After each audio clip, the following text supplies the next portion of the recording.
What's up, everybody? Welcome to DFS by the Numbers. These are my DFS PGA picks for the BMW Championship.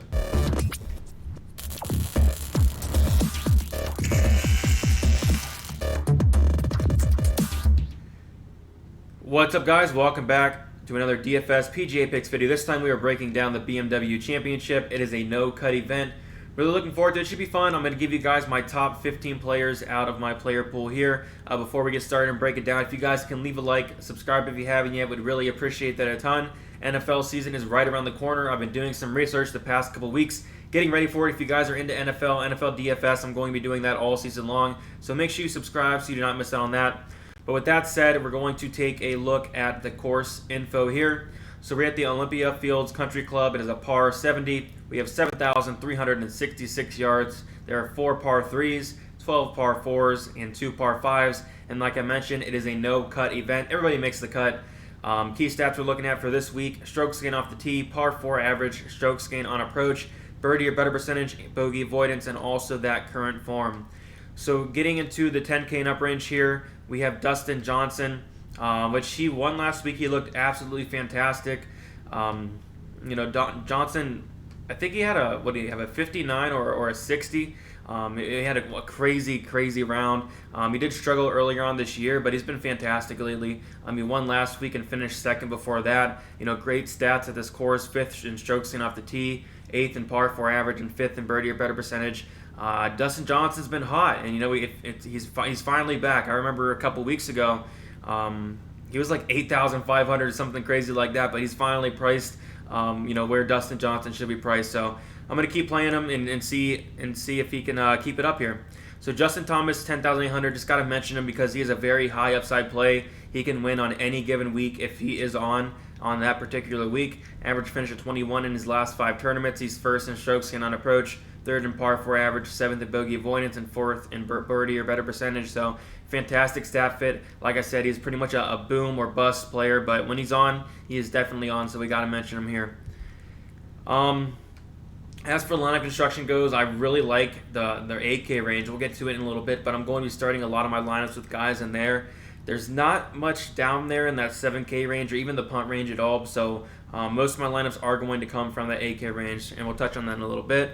But the 9K range isn't too bad. You got Xander Shaffle, someone who I've really been liking to play the past couple weeks. He's been fantastic. Finished 25th his last tournament. He's been really great lately. Average finish of 13.6 in his last 5 tournaments. 5th in strokes gained off the tee, 4th in par 4 average, 2nd in par 5 average, and 13th in birdie or better percentage. I like Shaffle at 9,900. I think he's a fine play, especially in a field like this. Daniel Berger's 9,700. Finished 3rd last tournament.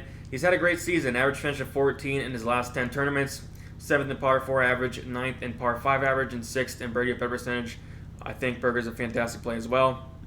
And then Scotty Sheffler. He had a 59 for sure. Last tournament, it was absolutely insane. Scheffler's someone who I love playing a lot because he does have that high upside.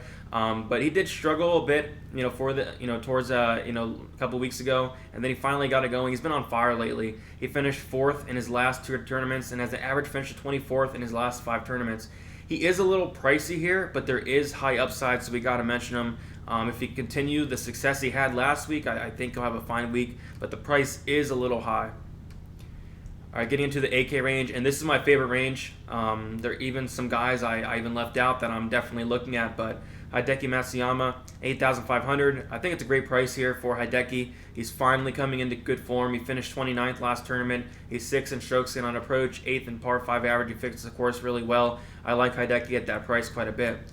Kevin Kistner, 8,400. He has been in great form. Finished 3rd and 4th in his last 2 tournaments. Average finish of 25 in his last 5 tournaments as well. He's a great putter and solid stats all around for this course. Tyrell Hatton, 8,300. He finished 25th last week. I had a ton of him. He's been elite this year, other than 2 tournaments where he did miss the cut. Average finish of 24 in his 9 tournaments played this season. I remember where he couldn't finish outside the top 5 for like 5-6 tournaments in a row, but very solid stats all around, with a great price as well for Hatton here. So I do like Hatton a lot at 8,300. And then I like this play next. I like Harris English quite a bit, 8,300 as well.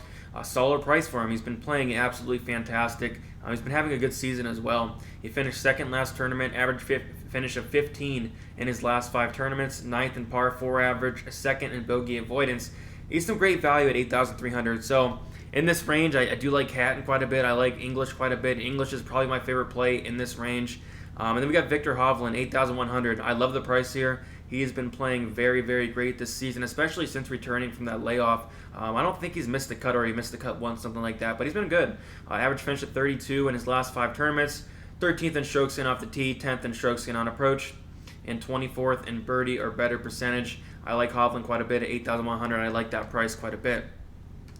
Getting into the 7K range, and there really wasn't much there, so I'm going to start a lot of my lineups with some of those guys in the early 8Ks, like the Englishes, the Hattons, the Hovlands, because there really isn't much down here in that 7K range. But we'll talk about some guys here. Gary Woodland, pretty good price here for Woodland. Has been playing solid lately. 13th in strokes in on approach, 7th in par 5 average, 19th in birdie or better percentage, and 19th in bogey avoidance. I mean, in a no-cut event here, I kind of like Woodland to do decent. I mean, I had higher expectations for him this season. He has not really performed to where I thought he would, but I can see one of these tournaments he comes out here and maybe gets a top 10, and maybe this is it. Very talented golfer. I think this could be the week. I like the price. I think there's upside. It's just he needs to get it together.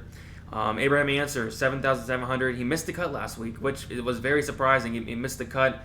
The first cut missed in like 14 tournaments, and I had a decent amount of them. And I'm going right back to him here. I like him quite a bit at 7,700.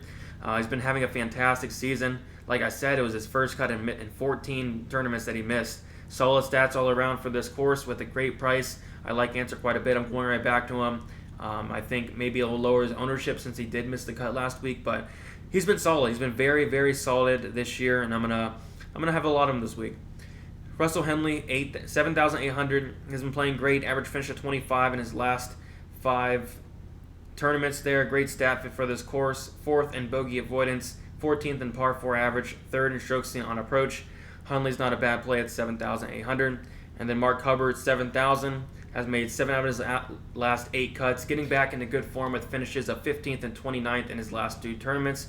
Fits the course very well. I think is a nice value play at 7,000. I remember there was like a little stretch where Hubbard was just on fire, and then he had a missed cut. He had a withdrawal, but he seems like he's finally getting back into that form. So I think we can play him here at 7,000. All right, and then getting into the punt range, and I'll be honest, there's not much that really interests me down here. Brian Harmon, someone who stuck out to me.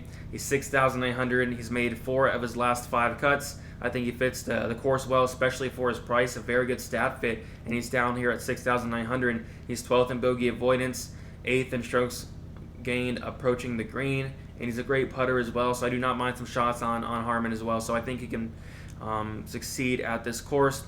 But other than that, I don't really have much else to say here. Maybe just quickly go over some of my favorite plays on the whole slate. I actually do like that 9K range. I like Shaffle and Berger quite a bit. So I think I'm going to have more of a balanced build this week because there's not much value down there. And there are some plays I'm looking at, but there's really nothing I like all that much. So I'm probably going to have Shaffle, Berger in a lineup and get some of these 8K range guys. I really like Hatton. I really like English. I really like Hovland. Maybe put all 3 of them in a lineup. I like those guys quite a bit. And then in the 7K range, I mean, Woodland's a fine play. You just really can't trust him too much. Answer, I think, is a fantastic play, especially if his ownership gets lowered a little bit because he missed that cut.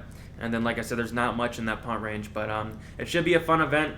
I just want to remind you guys, you can become a member of my Patreon. You get a full statistical model with all the stats you need to see who's going to be a good play and who's not going to be a good play. It's what I look at every week. My player pool cheat sheet, you get all my players and some notes next to it that I write throughout the week, my example cash build, my lineup percentages, and my rankings as well.